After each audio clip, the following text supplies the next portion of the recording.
Hi guys, so for today's vlog, mag-celebrate kami ni G-Style ng anniversary namin.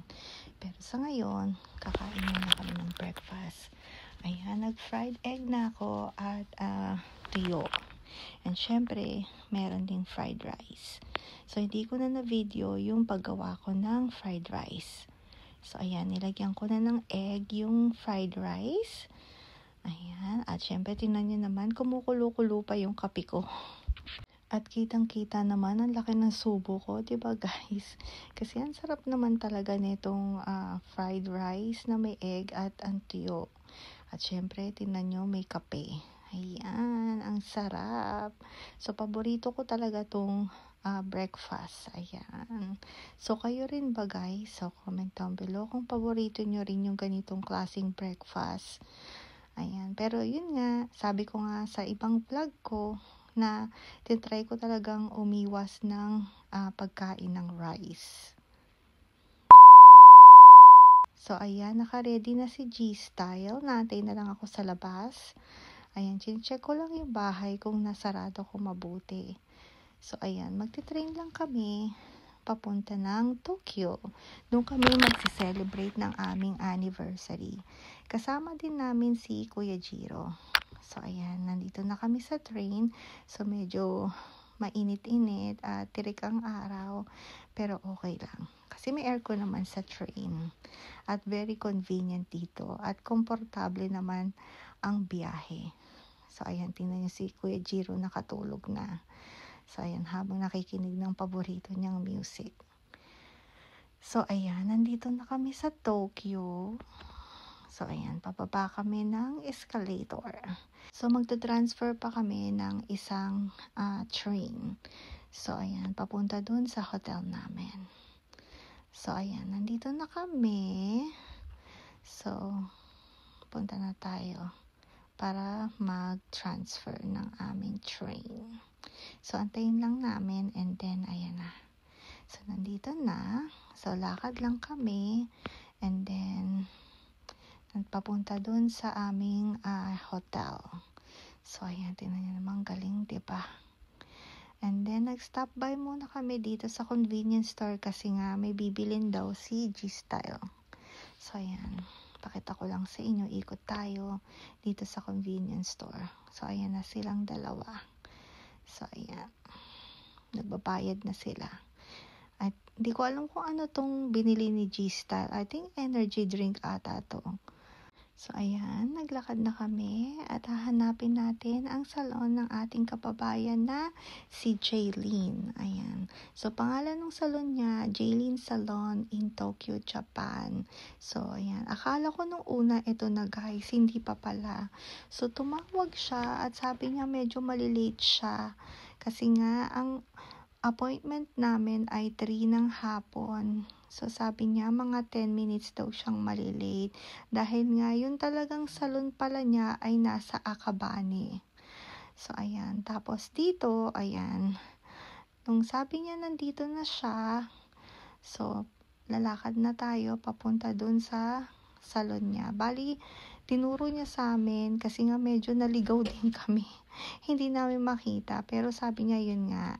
So, ito na, nandito na kami sa waiting area ng salon niya dito sa Hiroo. Ayan. Ayan. So, waiting na lang kami sa kanya. So, pinaupo na kami dito at binigyan kami ng water. Actually, nag-offer naman sa amin kung gusto namin ng kape. Pero sabi ko, water na lang. At ayan, mag-uumpisa ng ating spa with pedicure. At ayan, si G-Style naman, binigyan ng short. Ayan, ng disposable short. Ayan, suotin daw niya.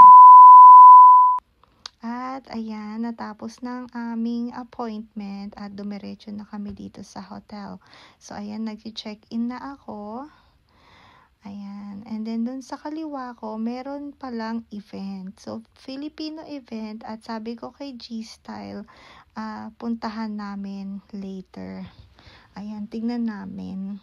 Dahil nga yung aming reservation sa Wolfgang Steakhouse, 7:30 pa naman. So, ayan.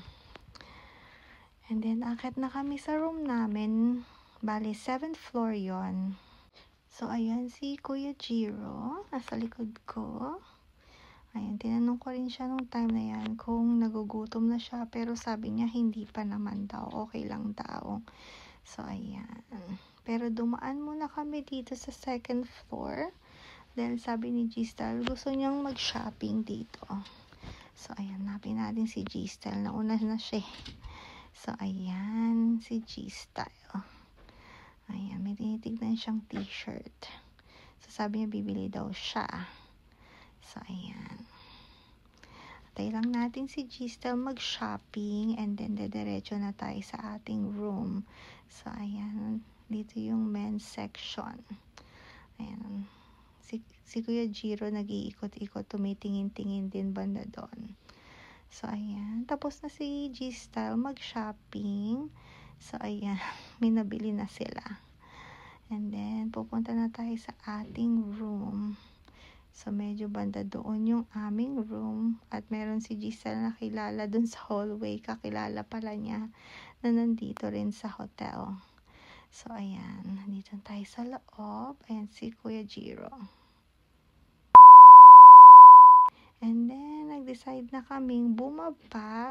So, titignan namin kung anong meron dun sa Filipino event. Bali, free siya. Hindi katulad ng ibang event dito, may bayad. Pero ito, yung kakainin mo lang pala, yung babayaran mo. So, ayan, tingnan namin. So, yun nga, pagpasok namin, sobrang dami pa lang ng tao. Ayan, hindi na rin ako nakapag-video kasi nga sobrang daming tao. At meron silang iba-ibang klaseng mga fruits dito. At yung mga pagkain from Luzon, Visayas at Mindanao. So, ayan. And then, dumiretso na kami sa Roppongi. Ayan, yung Tokyo Tower. Ang ganda. Ayan. Dahil nasa Roppongi yung Wolfgang Steakhouse. Ayan, may reservation tayo dyan ng 7:30. Kaya naggala-gala muna kami dito habang maaga pa. So, ayan, napakaganda, diba? Ng Roppongi. Ang daming ilaw. So, ayan. Ang ganda, diba? So, kung nakapunta na kayo dito, guys, comment down below. So, ayan. Walang traffic. At mukhang full moon pa ata. So, ayan. Kitang-kita dito banda yung Tokyo Tower. At ito yung giant na rose. Meron din ditong giant na spider pero hindi ko na rin nakuhaan dahil nga may mga tao. So, ayan. Dumaan din kami dito sa Zara at nag-shopping si Giselle ng kanyang pang work. Ayan. Dahil sale din sa Zara. So, ayan. Yung mga napili niya at si Kuya Jiro din. Bumili din ng t-shirt. So, ayan. Pili-pili pa si Kuya Jiro. And then later, magbayad na sila. So, ayan. And then, diretso na kami sa Wolfgang Steakhouse. So, maganda rin pala maglakad-lakad banda dito dahil ang dami palang makakainan. Ayan, may nakita kaming Seattle's Best, Cinnabon, at itong napakaliwanag na restaurant. Hindi ko alam kung anong basa dito. Uyohama, yata. Ayan, at hindi ko alam kung anong meron dito sa loob. So, Izakaya din ata ito, guys. At ayan, meron ding Hard Rock ditong nadaanan namin at Tony Roma's. Ayan, matagal-tagal na rin akong hindi nakakain dito sa Tony Roma's. Siguro next time. Kasi nung dating huling kain ko dito, ay nung nasa Misawa pa kami. So, ayan. So, malapit na kami sa restaurant. Dahil nga, 7:30 yung reservation namin. Ayan. So, maganda talagang maglakad-lakad dito sa Tokyo. Ayan, Wolfgang Steakhouse. Ayan. So, kung kakain kayo dito, guys, kailangan magpa-reserve kayo dahil laging may tao dito. Siyempre gusto niyo rin naman pag punta niyo dito ay meron kayong spot or may seat. So ayan yung menu nila. So ayan. At alam na G-Style kung ano orderin niya. Dahil second time namin dito sa Wolfgang. At nagustuhan din naman niya. Lalo na yung steak. Ayan kami. Si Kuya Jiro. So, naka-order na si Giselle that time. Inaantay na lang namin yung food namin. So, ayan. Medyo busy din sila. So, ayan. Dumating na yung in-order ni Giselle na martini na may olives na may cheese. At yan yung wine na in-order ko. So, ayan. At merong bread. Napakasarap nitong bread nila, guys. At ayan, yung seafood platter. May lobster siya.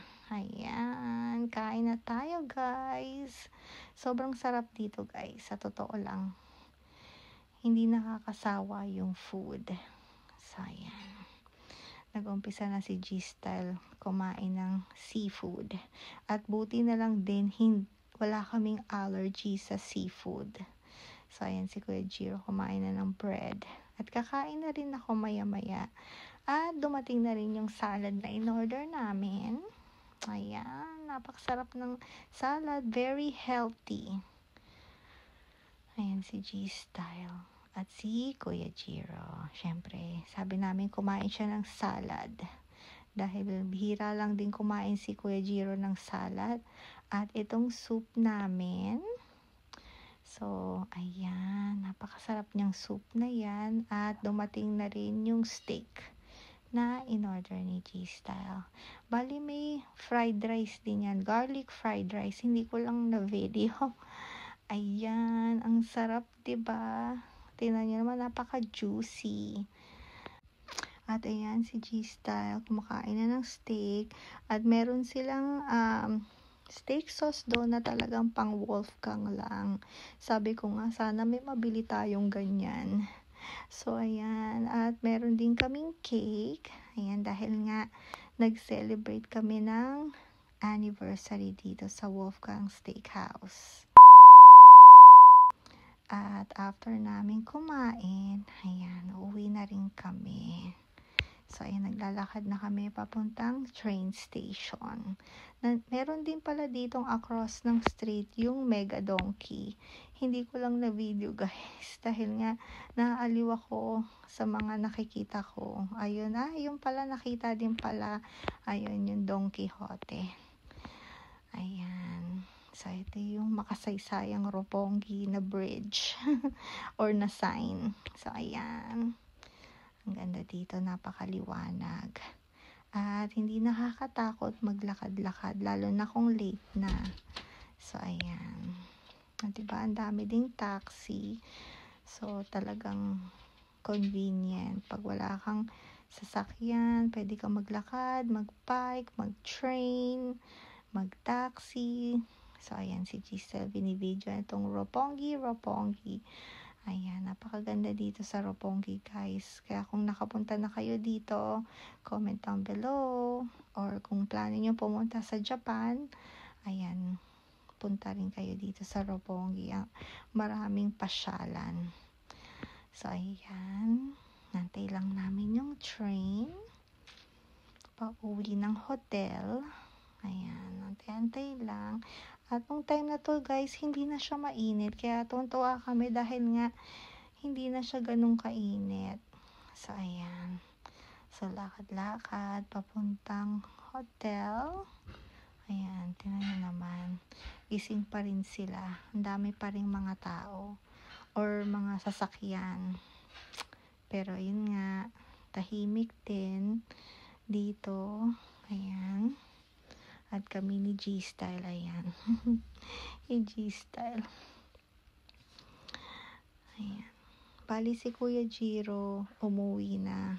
Hindi daw siya mag-overnight kasama namin. So, kaming dalawa lang ni G-Style. So, ayan. Akit na kami sa room namin. At tapos na rin yung event. Kasi yung event from 4 o'clock lang ng hapon hanggang 9 ng gabi. Yung Philippine event. So, Ayan. Napakagandang hotel. Ayan. Tahimik. So, ayan. Akit na kami sa aming room. So, ayan yung lobby niya. At dito yung elevator. So, ayan. Take ko lang yung elevator. At merong open pa rin pala yung bar banda doon. Pero, yun nga, dahil busog na rin kami ni G-Style.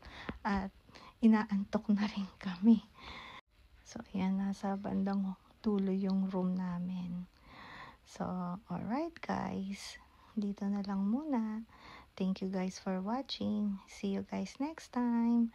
Bye guys!